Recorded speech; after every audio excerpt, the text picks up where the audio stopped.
Bismillahirrahmanirrahim. Assalamualaikum warahmatullahi wabarakatuh. Mata kuliah kita perpindahan panas dan massa 2 pertemuan pertama ya.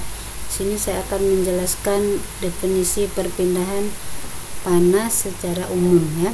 Definisi perpindahan panas menurut sumber ini bahwa perpindahan panas adalah berpindahnya kalor dari benda dengan suhu tinggi ke benda dengan suhu lebih rendah yang terjadi secara alami.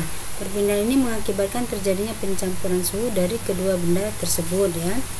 Nah, macam-macam perpindahan panas itu ada 3: panas konduksi, panas konveksi, dan panas radiasi. Panas konduksi adalah panas yang berpindah atau yang mengalir dari suhu yang tinggi ke suhu yang lebih rendah dengan menggunakan media penghantar panas. Ya. Kemudian media penghantar panasnya adalah tetap. Dasar hukum rumus yang digunakan adalah hukum Fourier. Jadi Q konduksi sama dengan K kali A, koefisien konduksi kali penampang, dikali min dt per dx ya. Atau panas persatuan luas sama dengan K kali min dt per dx. Dimana K adalah panas konduksi, K nya konduktivitas panas, A nya luas penampang, dt nya adalah perbedaan temperatur, ini dx perbedaan jarak atau ketebalan. Perpindahan kalor secara konduksi ini biasanya dapat terjadi pada zat padat, misalnya besi, logam, dan tembaga. Zat yang bisa menghantarkan kalor dengan baik dinamakan konduktor, sedangkan zat yang sulit menghantarkan kalor dinamakan isolator ya.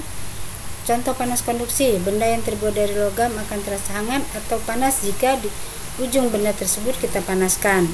Jadi kalau kita memanaskan logam di atas api ya, maka ujungnya itu nanti lama-lama ujungnya panas itu nanti akan merambat lama-lama panas ya ke ujung yang satunya ya. Kemudian menyetrika baju, piring menjadi panas jika ditaruh makanan panas. Jadi makanan panas tadi akan mentransfer panasnya ke piring ya. Kemudian melelehnya mentega jika ditaruh dalam wajan.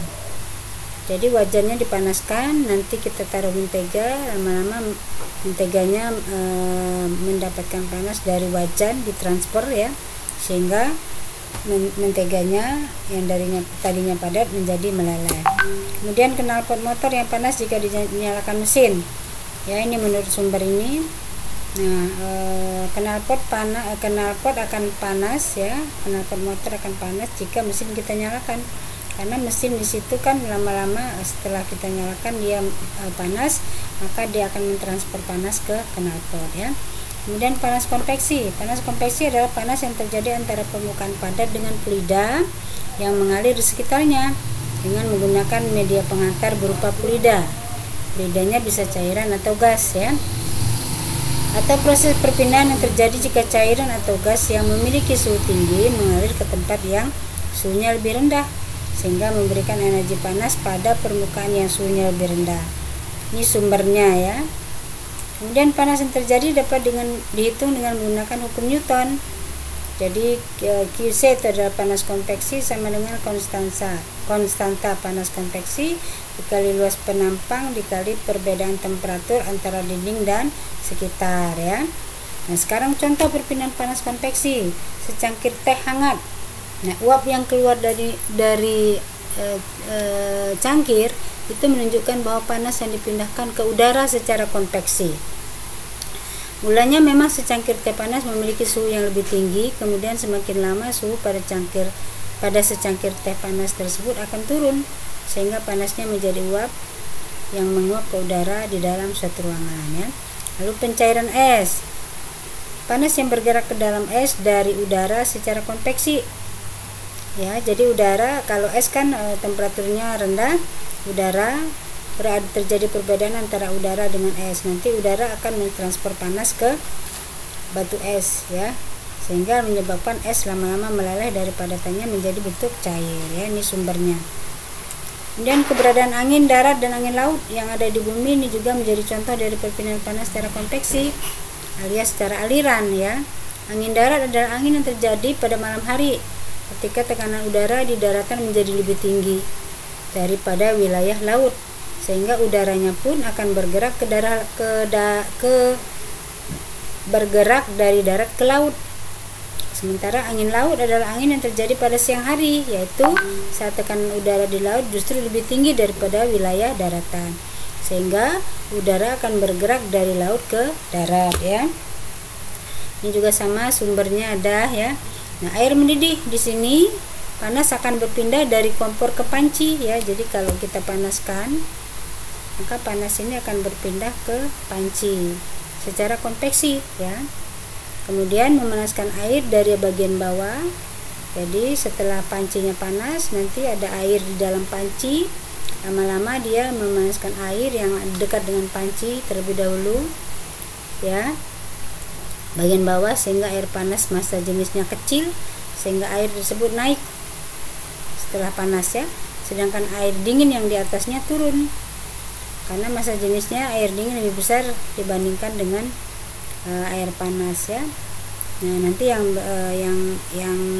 dingin turun ke bawah, yang panas naik ke atas. Begitu dan seterusnya sampai panas yang terjadi di sini seragam ya. Berputar turun naik, berputar naik turun sambil bertukar tempat sambil dia membawa kalor ya. Nah, kemudian proses mencairnya es tadi sudah ya, sudah saya jelaskan. Itu juga contoh daripada perpindahan panas secara konveksi ya. Nah, sekarang jenis-jenis perpindahan panas secara konveksi, ada yang disebut dengan konveksi bebas, ada yang disebut dengan konveksi paksa ya.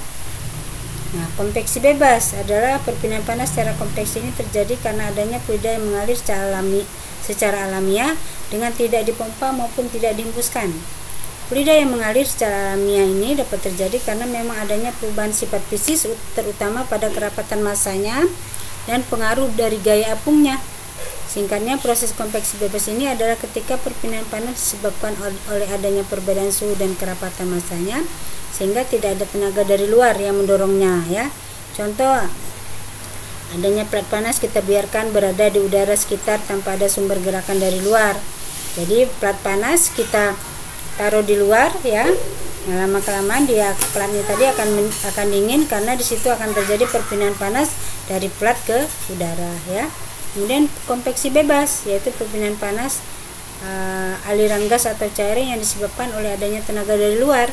Misalnya plat panas logam akan menjadi dingin lebih cepat jika ditaruh di depan kipas angin ya. Kita kipasin ya, maka dia akan cepat dingin. Mengeringkan rambut dengan menggunakan hair dryer, yaitu udara panas dari hair dryer diarahkan ke rambut agar cepat kering ya. Atau oven microwave ya. Oven microwave merupakan konveksi paksa karena udara yang ada di dalam microwave akan dipanaskan dan kemudian arus konveksi dipaksa masuk ke dalam makanan yang ada di dalamnya ya. Kipas angin merupakan sebuah perangkat yang menghasilkan gerakan udara di mana udara yang ada di dalamnya bergerak karena adanya rotasi kipas ya. Lalu ada lagi perpindahan panas berlaku hukum Azaz-Black. Ya, dalam perpindahan panas itu berlaku hukum Azaz-Black, panas yang diterima sama dengan panas yang dilepas, atau banyaknya panas yang dilepas sama dengan banyaknya yang diterima. Rumusnya Q sama dengan mCp kali dt ya. Kalor jenis adalah kalor yang menyatakan banyaknya panas yang dibutuhkan untuk menaikkan suhu suatu benda satu satuan massa sebesar 1 derajat Celcius ya. Kemudian ada lagi perpindahan panas secara radiasi, adalah perpindahan panas yang terjadi karena adanya gelombang elektromagnetik tanpa adanya perantara. Rumus yang kita gunakan adalah rumus Stefan Boltzmann ya. Ini rumusnya ya, di mana QR adalah panas radiasi, ini adalah emisivitas, ini konstanta Stefan, ini luas penampang dan temperatur mutlak. Nah, demikianlah penjelasan saya secara umum untuk pertemuan pertama ya. Billahi taufiq wal hidayah. Wassalamualaikum warahmatullahi wabarakatuh.